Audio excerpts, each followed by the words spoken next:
A white elephant? Crowd of band enthusiasts. He touched that with that. Will touch She was it. in jazz band and so she had three Hey, Tim, performances. still not gonna do executive session. What did Josie play? She was in jazz band, and choir. What did she play? Oh, then? clarinet. How did she do? It was great. It's a lot of choreography.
Are you ready? Okay, good evening. The hour being 8 o'clock on Monday, December 9th. I'd like to call to order the Village of Brookfield Committee of the Whole meeting. Bridget, can we have a roll call for the committee meeting, please? Trustee Ketchmark? Here. Trustee Cote? Here. Trustee Gahuli? Here. Trustee Kaluzny? Here. President Garvey. Here. Thank you for coming, everyone, tonight. We have one item for discussion. It's a discussion concerning a request for proposals for potential development at 3717 and 3723 Grand Boulevard. We have a very detailed, I know the board's familiar with the properties in the process, but staff had started this process when we owned just the theater building, but we kind of paused when we knew there was the opportunity to acquire the other property. So I'm going to turn it over to our Economic Development Coordinator, Libby Pokovic, to lead us through this. Libby? Certainly, we just need one moment to bring the slides back up.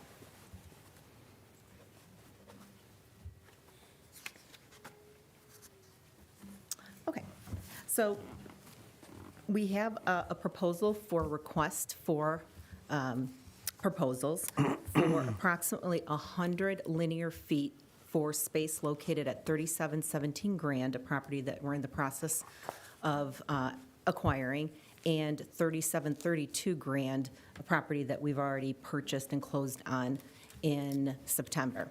So the objective is to promote cohesive growth and ensure that there's long-term success. And in doing that, we did a full evaluation of our comprehensive plan and our sustainability plan to put all of those factors into this request for proposals. The village investment is approximately $670,000 of that space, and you can see where that space is located. It's prime space in the downtown Grand Prairie District. In putting together this draft proposal, we reviewed the site plan and the vision that was envisioned in the comprehensive plan, which includes outlining a vision for what is defined as the mixed node area, envisioning this space as walkable, revitalized, and energizing the downtown in the Grand Prairie District. It should be visually appealing with frontage and pedestrian-oriented for walkability and transit-oriented. The first floor ideally would be retail restaurants and any high-quality residential units. And the desired ground floor would be retail restaurants and personal services. Upper floor would consist of apartments, offices, and some mixed use. It is in SA1 district. Site plan and vision deliverables. What would be requested from any proposed developers that are looking to develop this full site would be a project narrative, a conceptual site plan, preliminary building elevations and floor plans. Developer qualifications and project construction schedule, including a schedule of the deliverables. Then there would be a project financial structure. In doing that, there would be a review of the developer's financing and the risk profile for each individual developer. And that's to ensure that there's a fair return on the development. That does include considering whether any developer would be purchasing the site from the village. As part of the financial structure, that has three components. One is the financing, which is the developer's financial stability overall. Two is public incentive plan requests, whether there are any. So whether there's a request for any TIF monies or whether the developer is buying the site outright for the village. And the third is what's called a triple bottom line assessment, which has three components. One would be approximately 55%, looking at the financial return on the investment. Two is the social return, which is approximately 25%, and that includes public amenities, long-term plans, anything additional that's going to be added, any plans outside, outdoor seating, local art, history, so forth. And then the third is environmental return, which would account for approximately 20%, and then includes any type of green structures or LEED certified structures. And the last is simply a summary of what we've reviewed and what's already in the request for proposals. And it outlines a summary of what developers would be required to submit and how the evaluation process would go through. So the purpose of the discussion is really, again, the timeline is ours. We are under no other time frame since we are going to own all three sites. And so the purpose of tonight's discussion is really to ask the village board what do you want to see contained in the document that we're going to send out seeking proposals from potential developers to develop a very key site, as Libby said, in the downtown. The Economic Development Commission reviewed this, had some comments. They've been incorporated into this as well. And so we have not issued any document. We could issue it tomorrow if the board is ready, or if you want to take additional time to think about it and weigh it and have further discussions, we can do that as well. So we're here asking the board. Thank you. And I know a lot of work has gone into this document and process already. I mean, things have moved pretty fast, you know, in terms of even just how we acquired the theater, the second property. And I know staff's been very on top of this and diligent in working on it.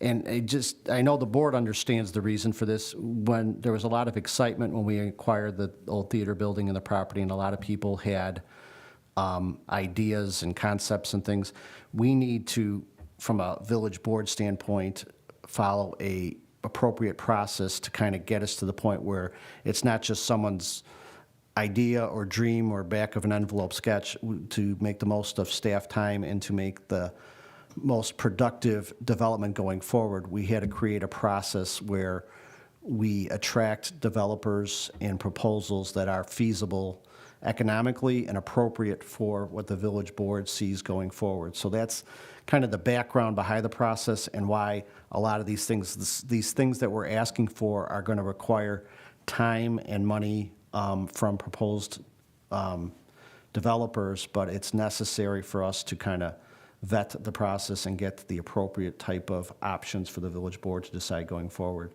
So with that, I'll open it up to comment from the village board for staff. And I'll be, at the end of it, I'll be open to whether we want to take action to recommend this tonight. I know there's two trustees that are not present. I'll be open to if we should give some time for them to look at it, but I know you've all had a chance to look at it, and I'll open it up to comment at this point. So Libby, a couple questions on it.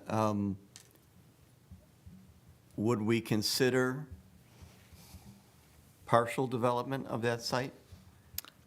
Two projects, or are we looking for something that would incorporate all of it? It would be a development that would incorporate the full 100 linear feet, but it Okay. could be two separate buildings as long as it's one full development. Okay. One question on that, on the arrow within the packet. Does the property go to the north side of the recently purchased building? I'm not sure that it goes all the way over to In On our this packet, one? it shows a purple arrow. Right, and that's in the actual proposal, it shows the purple arrow. But it's the north side of 3717. Okay. All the way through to the south side at the end of the theater building. But it does not go up to the south side of Pacific Press, that building, because the No, arrow would show. No, it does not, yeah. Okay. The yellow should not be over that, that was just Okay. cutting over there. So no. I guess setting aside, if we were to do something tonight, how do we get the RFP out there? What do we do to market that?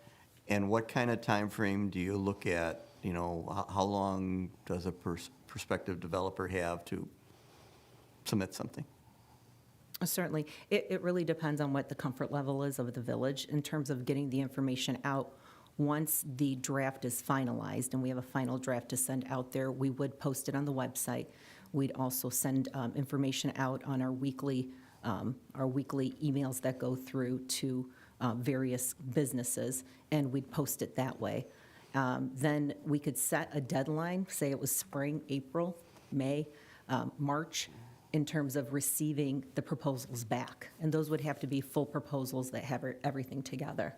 And then we can see, if no one submits a proposal, we can extend it. If we receive a ton of proposals by the end of February, what is common in some of these developments is you can close the application process to assess them. But what would be a fair amount of time to allow for a response for this? 1 month, 2 months, 3 months? 90 days to 120. Okay. And is there a way of blasting it out there more? How do you hit the group that might be interested in this? We do have the Brookfielder going out. We have our community development newsletter. Did you have an idea? You've got it. We have contacts already that Libby and Dee have already established. We're going to send out to them, commercial real estate brokers. Mm-hmm. We could put a legal notice in the Landmark. in that Landmark. fine newspaper, and that gets picked up on websites and on Dodge reports and so forth. Mm-hmm. But I think, I think those are all, is there any industry newsletter, industry website for developers and things that, because right away, when we first talked about this, I know we had contacts or people that reached out. I think we want to put this out there as broadly as possible. If there's, whether it's individual developers or clearinghouses, in terms of that have these types of developments to attract people from all over, because I think it's in a very attractive site. There's the real estate organizations such as Main Street Organization, one of the big ones here for commercial development, and a lot of developers are part of that. So we would be able to reach out to them, as well as CAR, which is the Chicago Association of Realtors. They also have a commercial division. So reaching out to the individual associations would certainly be something to do. Do we put up a sign as we had done on the other properties? I think we had talked about doing a banner or something initially on that. We did, yes. And as we do that, the 2 signs we have up on the other properties, we might want to look at the maintenance on those in terms of which the one? phone number. On the bowling alley site, site and the yes. one on Ogden. That can it be use a kind of facelift. Yeah. This one will not look like that. But even on those, the phone number is difficult to read that we put out there as our contact number on both those signs, because they've been up there for, a few years. Is there a legal requirement as to, do we have to publish something on this? One of the 3 ways that I'm aware of for municipality to dispose of surplus property, which ultimately, if you sell this property, that's what's going to be. Each of those has their own mechanism for advertising, and depending on how these bids go out, and we don't extend a deadline or reject all the bids, that may satisfy. But the procedure for going out to bid, receiving bids, might be partially satisfied by this. The TIF Act, and this property is in a TIF. The TIF Act says that municipality could enter into a redevelopment agreement in order to convey property once they receive a proposal, if they solicit proposals from the general public as opposed to a preferred vendor or preferred contractor. And then the municipality is free to accept one proposal over the other. Sometimes you get proposals, sometimes you don't. But is that something we need to do as we're beginning this process, or is it something we do as we're getting proposals in? If this RFP for proposals covers all the bells and whistles of the TIF Act, then you won't need to do it again. So is it something you have to review yet? I've reviewed it and I've worked with staff when they've been drafting it. The TIF Act doesn't have a deadline for when you receive proposals, as long as it's a reasonable amount of time. We're talking about 90 to 120 days. That would be more than enough time to satisfy the reasonable period to obtain alternate proposals. Okay, thank you. And like I said, that's one of 3 ways to dispose of municipal property, but I think that is going to be the way that prevails here.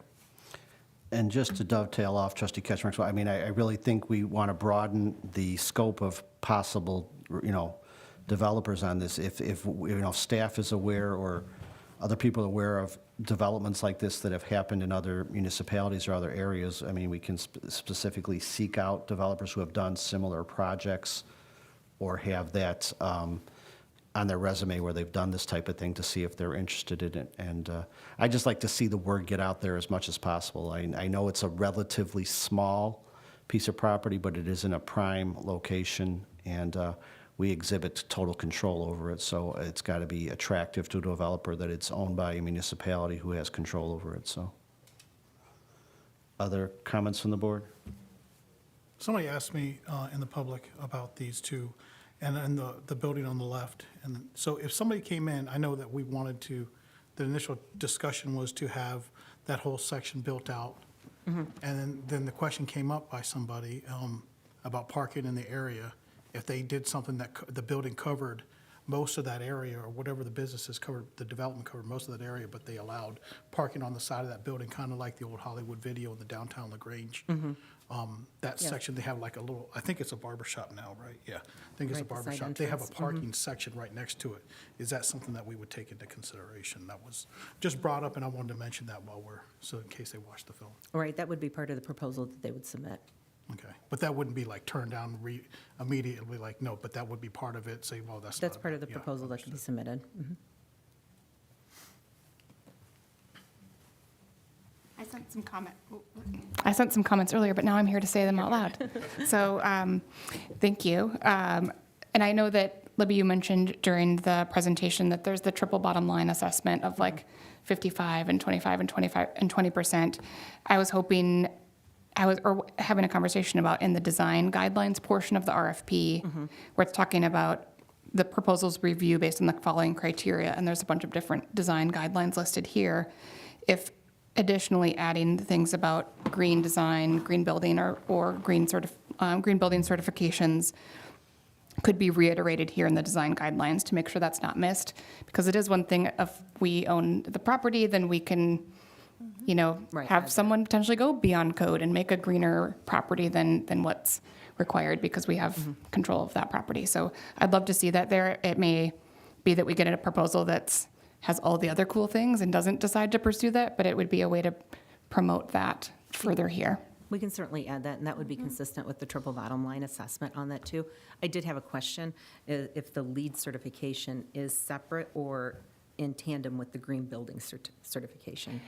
LEED certification is one of many green building certifications, so I don't know that we need to state LEED. Specific one. But we could say green building certification or third-party verified certification. I'm happy to work with you on the language, and then you could have examples such as Okay. LEED and others. But it's a way for a third party to be verifying it without the village have to be verifying that it is sustainable. And hopefully they try more than one, for more Correct, than one sure. within those standards. Right. Yeah.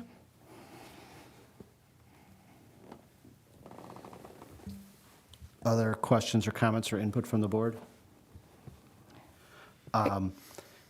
Just Go one ahead. more. Go I ahead. do Take think one. that I know that we really want to get it developed as soon as possible, but I do feel like giving 120 days or the proper amount of time for advertising and getting the word out, and for people to be able to turn around and create a really comprehensive proposal that we would want to review and not have to go back and forth a million times with someone, that we should give whatever appropriate amount of time. So if that's 2 months, 3 months, I think it's worth it to get back quality proposals from a range of folks. Certainly.